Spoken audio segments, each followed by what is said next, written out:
Have you ever had the feeling that just when you started to heal, the world became even crueler to you? Rumi said, "You are born with wings. Why do you still crawl through life?" But what if flying hurts more than crawling? What if spiritual awakening is the beginning of a new form of grief, quieter, more sacred, and even more solitary? Maybe you've finally woken up. Maybe you looked inside, broke your masks, silenced your ego, embraced your wounded soul. And just now, when you thought everything would make sense, everything seems stranger, colder, more distant. You stopped bending over backwards to please others, and you were called cold. You stopped begging for crumbs and were accused of arrogance. You said no for the first time, and that made a lot of people disappear. Waking up hurts, because when you open the eyes of your soul, you see that much of what surrounded you was an illusion. And what was love? Maybe it was just attachment. What seemed like a connection, maybe was just mutual need. Now that you've woken up, nothing breaks you the same way anymore, but nothing else fools you so easily. It's as if silence becomes your only shelter, as if the absence of others finally revealed his own presence. And that's scary, because you had never really found yourself. He was always surrounded, but never accompanied. He always gave of himself, but was almost never seen. Do you feel it? As if the soul were under reconstruction, even while everything outside continues to push you back into the old role, the old cycle, the old version of yourself. Only now it's different. You already know who you are, even if it still hurts to be who you are. You have awakened, and because of that, no one can break you anymore. But the price of awakening is high. It's losing the comfort of lies. It's realizing that true love isn't about the other person. It's about not abandoning yourself. And maybe you are right now, between the pain of staying awake and the desire to go back to sleep. If this is speaking to your soul, stay with me until the end. What comes next is what no one told you about the soul that awakens, and about the strength that is reborn precisely from the parts that once made you cry. Maybe what's bothering you now isn't the old pain anymore, but rather the silence after her, because no one talks about it. But there is a loneliness that arises after awakening, a strange feeling, as if you had passed through an invisible portal and left a lot of things and people behind. You begin to see the world with more sensitive, more attentive eyes, and at the same time, more selective. You can no longer accept what once destroyed you. You can no longer fake love where there is only dependence. You can no longer smile on the outside when your soul screams on the inside. And that's where a lot of people feel lost, because they no longer know where they belong, nor with whom they can be true. Do you feel this way sometimes too? That feeling of being between worlds, as if the old no longer made sense, and the new was still too far away? That's what I call invisible problem. It's not a blatant pain. It's an absence that no one sees. It's a feeling of profound disconnection, even when there are people around you. It's waking up and realizing that the world is still sleeping. If this part of the video makes sense to you, comment below. I woke up, but I'm still finding myself again. Your comment may seem simple, but it creates a chain. Other souls will read it, they will see themselves in you, and they will no longer feel alone. And if this content touched something in you, leave your like now. This helps this video reach other people who are also going through the same process, in silence, in secret, with their souls under reconstruction. Subscribe to the channel. Here, every word is made to remind you of your light, even when everything seems dark. Awakening doesn't have to be lonely. We walk together. Did you notice that after you stopped hiding, many people walked away? That when you finally began to truly love yourself, to put yourself first, to choose your peace over the presence of those who only made you sink, that's exactly when people started calling you distant, cold, proud? It seems that the more you awaken, the more you distance yourself from everything you once called life, as if that old cycle of pleasing to be accepted, of begging for love, of silencing your pain so as not to disturb, had finally broken. But with this break came emptiness, and not just any emptiness. It's the kind that arises when you discover that most of your relationships weren't based on real connection, but on a mutual need to fill gaps. Awakening spiritually isn't a peaceful sunset with soft music and closed eyes. It's an internal storm that strips away all that's false, and you begin to see that much of what you called love was attachment. That the people who said they loved you actually loved the version of you that pleased them, that self-denied, that smiled even when your soul bled. When that version dies, some of those people leave too, and that's when true silence begins. This is the invisible problem. No one prepares you for it. Because everyone talks about the beauty of awakening, but almost no one talks about the pain that comes after, about the loneliness of no longer fitting where you once did, about looking around and realizing that everything seems the same, but you're no longer the same. The places are still there. The faces are still there. The same words, the same invitations, the same paths, but something in you has changed. And no matter how hard you try, you can't go back to sleep. You can't force yourself to accept less. You can't pretend everything's okay just to keep empty company. You can't be half yourself anymore so as not to bother anyone. And that's what's scary. Because awakening brings a new awareness, but it also strips away the illusion that numbed you. You see more clearly, feel more deeply, and this makes everything more intense. You find yourself crying silently in the middle of the night, not because you miss someone, but because you miss a version of yourself who believed life was simpler. You find yourself staring into space, strangely missing something you never had. True love, a safe presence, an embrace that demanded nothing in return. And you try to distract yourself, you try to occupy yourself, but your soul demands presence. It wants to be felt. It wants you to stop running away, because as much as this silence hurts, it is sacred. It's in it that you begin to truly hear yourself. It's in it that you begin to rebuild your identity without interference. And that's exactly why it seems like everything and everyone moves away, so you can find yourself. Rumi said, "What you seek is seeking you." But what if what seeks you is yourself? What if all this loneliness isn't a punishment but a calling? A reminder that now it's up to you. That now you are the space where healing will blossom. That now it's your voice that needs to be heard, and no longer the echoes of those who shaped you with expectations and demands.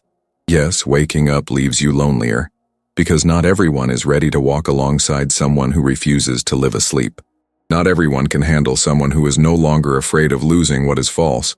But this loneliness is just a journey.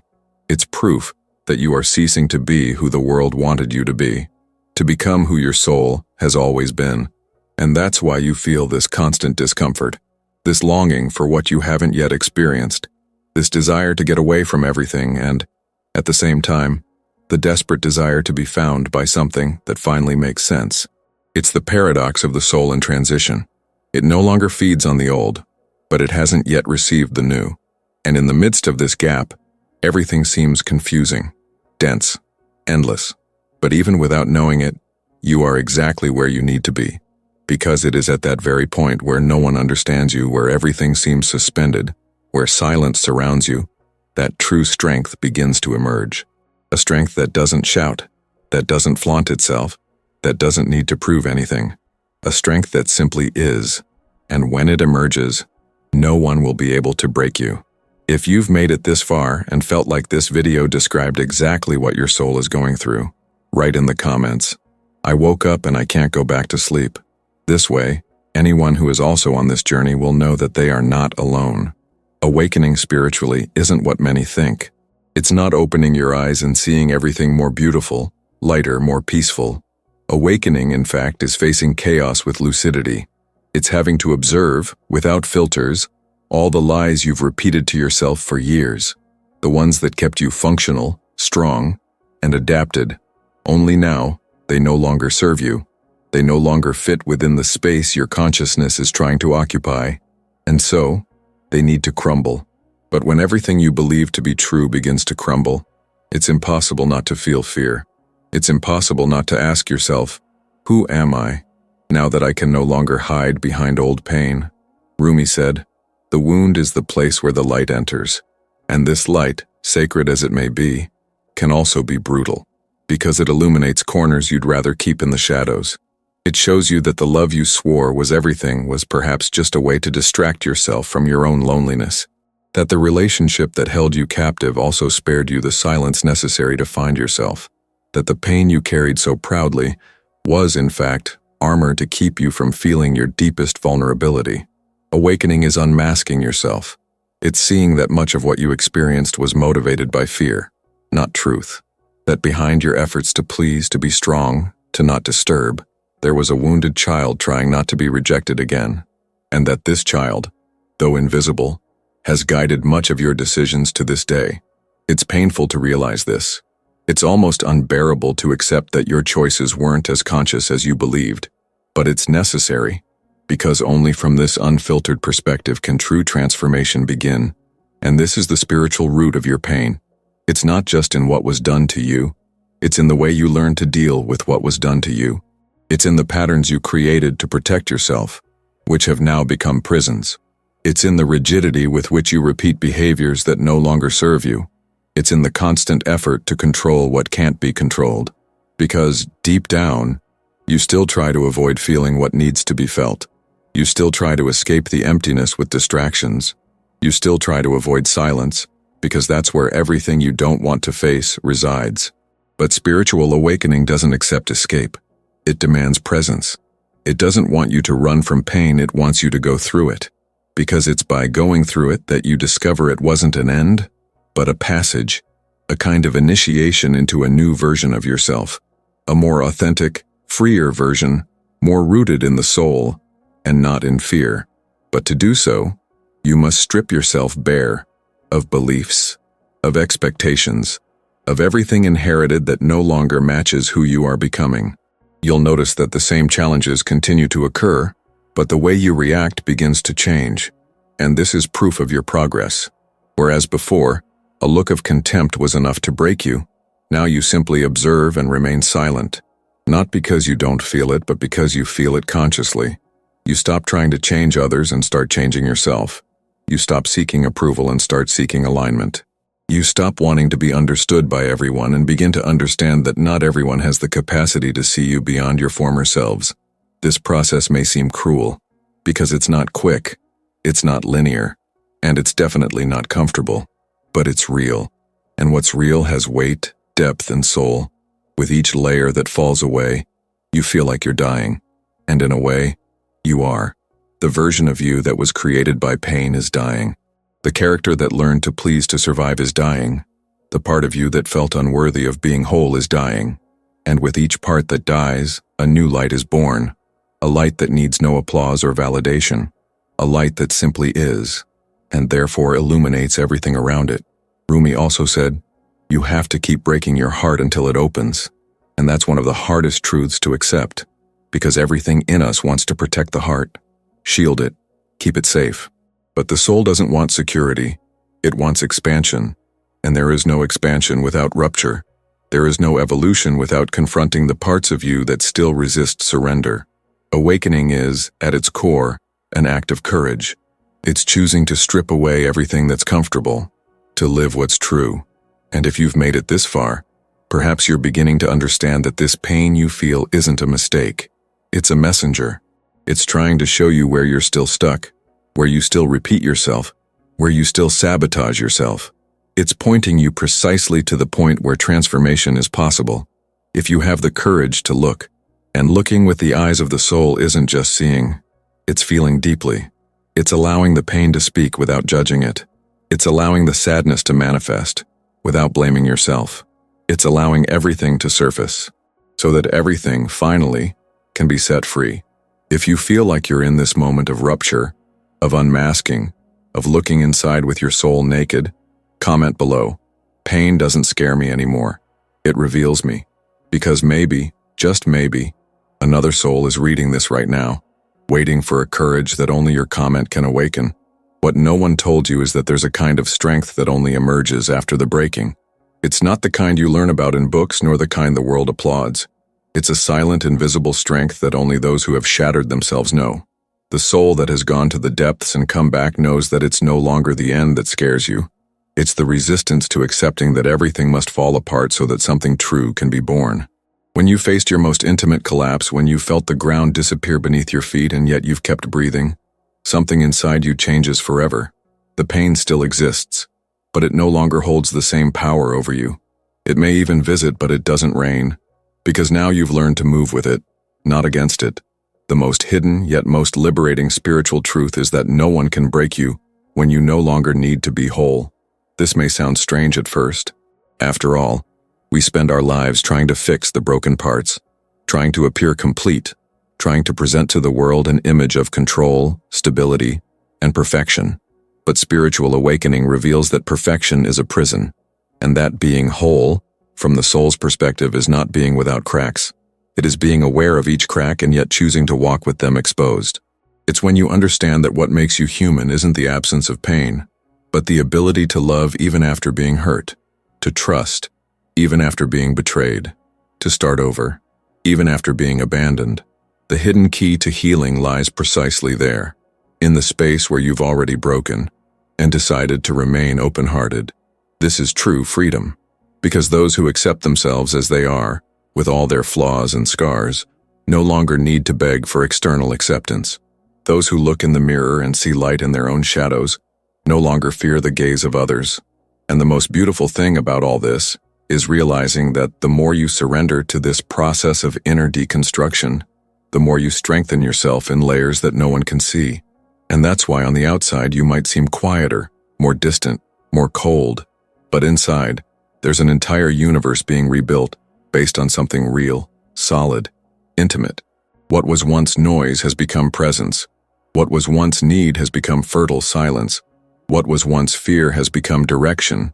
You'll gradually notice that the situations that once destabilized you begin to lose their impact, not because you've turned to stone, but because now you know everything passes. Even the most unbearable pain dissolves when you stop running from it, when you look within and say, "I'm here, I'll get through this." This self-presence is the key to freedom, because those who are present with their pain no longer need to escape, and those who no longer run begin to truly live. Rumi said, "Don't be content with stories of how things happen to others. Awaken your own legend." And awakening that legend isn't waiting for a miracle to fall from the sky. It's facing every day the remains of what's left of you and saying, "Still, I choose myself." It's when you understand that the soul isn't interested in a comfortable life, but in a true existence. And that sometimes the truth hurts, but only the truth heals. You no longer need to chase after those who don't see you. You no longer need to mold yourself to fit into small spaces. You no longer need to hold back your tears just to keep up appearances, because now you've seen what's behind the veil. And once you see it, you can't unsee it. Consciousness doesn't go back. It only expands. And the more it expands, the more you understand that healing isn't linear nor logical, nor always visible, but it is happening. In every choice you make for yourself, in every no you say to those who diminish you, in every silence you respect, in every truth you hold even when no one understands. And that's why now no one breaks you anymore, because those who learned to rebuild themselves also learned not to abandon themselves. They learned that falling is part of life, but staying grounded is a choice. They learned that pain isn't failure, it's spiritual fertility, that each scar is a sacred map of where the soul was reborn, and that true courage isn't never being afraid, it's walking even while trembling. If you feel this truth touched a deep point in your journey, comment here, "I am made of the parts that survived." Maybe someone needs to read this today to remember that they are also rebuilding. Perhaps before, his silence would destroy you. All it took was an unexplained absence, a message that didn't arrive, a change in his tone of voice, and you would crumble inside. You knew every nuance of abandonment, every subtle gesture that announced the distance from someone you desperately tried to keep close. The emptiness the other left seemed to echo within you like a scream. And even when you said everything was fine, deep inside your soul begged not to be forgotten, because you confused the other's presence with your own worth. You measured yourself by the attention you received. You felt enough only when you were chosen, desired, sought after. And every time that didn't happen, came the silent collapse, the one no one saw, but that corroded you from within. It was an invisible war, between what you needed to receive and what the other was capable of giving, between what you deserved to live and what you were content to accept. And in this conflict, you nullified yourself, because you thought that loving meant enduring, that giving yourself was synonymous with sacrifice, that keeping someone was more important than keeping yourself whole. How many times have you disfigured yourself to fit into the heart of someone who barely saw you? How many times have you silenced your pain so as not to lose a love that was never whole? And yet, no matter how hard you tried, no matter how much you gave your all, you were still left behind, as if it were never enough, as if something was always missing. But time and pain have taught you something else. Today, that same silence that once made you crumble is the place where you find yourself. Now, when someone disappears, you don't lose yourself. When someone falls silent, you don't fall apart, because you've learned to fill the voids with your own presence. You've learned to give yourself what you so desperately hoped would come from outside. You've learned to understand that those who leave don't take your essence with them, and that those who stay can't be the foundation of what you build within. You've become the ground you walk on, and that's more precious than any promise of love. Before, you stared at your phone like someone gasping for air. Every ignored message was a stab in the back. Every unanswered view, a confirmation of abandonment. Today, you understand that the lack of a response is also a response. That not being a priority in someone's heart doesn't make you less worthy of love. That someone else's silence doesn't diminish the value of your inner voice. You stopped seeking crumbs and began to feed on your own truth, your peace, your integrity. And yes, it was hard to get here. You cried in silence more times than you can count. You felt lost, rejected, forgotten. But each tear cleansed you. Each goodbye freed you, and each new beginning, however small, was a step toward healing. Until suddenly, without realizing it, you stopped begging for love and began to bloom in your own garden, without depending on anyone's gaze to feel alive, without depending on anyone's approval to feel whole. Now, when someone walks away, you don't chase after them for fear of losing them. You observe.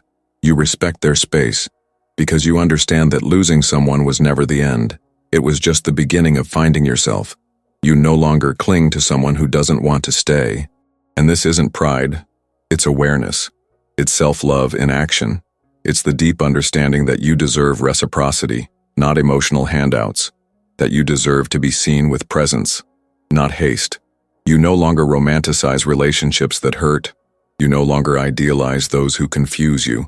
You no longer build castles where there were only ruins. And if you still miss someone, that's okay. Missing someone is part of the process. But now, it doesn't paralyze you. It teaches you. It shows you how much you've evolved. How you no longer depend on anyone to exist, and that's the most beautiful thing of all. Realizing that the pain that once broke you now strengthens you. That the emptiness that once destroyed you is now the sacred space where your soul breathes. And maybe you're still halfway there, still feeling the pain of letting go of what no longer fulfills you. Still fighting not to go back, not to lose yourself again in the promises you already know won't be fulfilled. But even there, even in this place between falling and rebuilding, you're growing. You're becoming someone who honors their own story, who no longer shrinks to fit into the heart of someone who never learned to truly love, who no longer extinguishes themselves to keep a flame alive that only burned on one side. If you are on this journey, if everything you heard here reflected your truth in a deep way, comment, "Today I am shelter for myself," because maybe someone needs this phrase to keep going. Being awakened isn't about ceasing to feel. Being awakened is precisely about feeling everything, more intensely, more deeply, more consciously. That's when the pain arrives, and instead of running away, you invite it to sit, not as a victim, but as someone who understands that every emotion has something to reveal. You no longer shield yourself with emotional walls. You no longer close yourself off for fear of getting hurt. You no longer create versions of yourself to be accepted, because now even if you feel, even if you bleed, even if it hurts, you no longer abandon yourself. You remain, you stay, you listen to yourself. And this is the true miracle of consciousness, remaining with yourself. How many times in the past have you run from yourself? How many times have you needed distractions to keep from thinking, relationships to keep from feeling, people to keep from facing yourself? It was as if anything were more bearable than being alone with your own thoughts.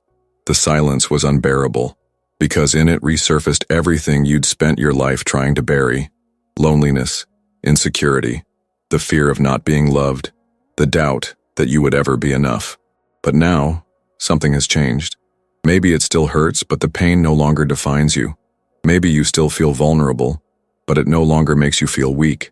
Maybe you still feel fear, but it no longer dictates your steps.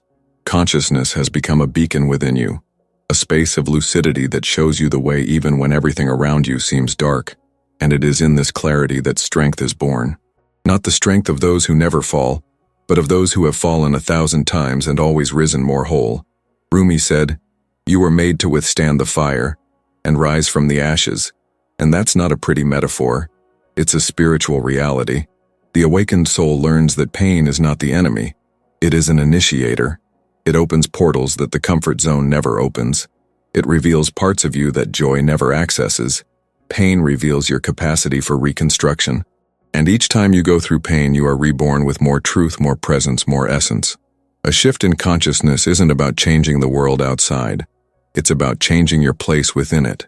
It's about no longer accepting crumbs, not out of arrogance, but because you've understood the feast of being whole.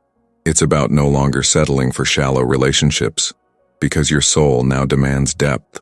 It's about no longer asking to be chosen, because you've already chosen yourself.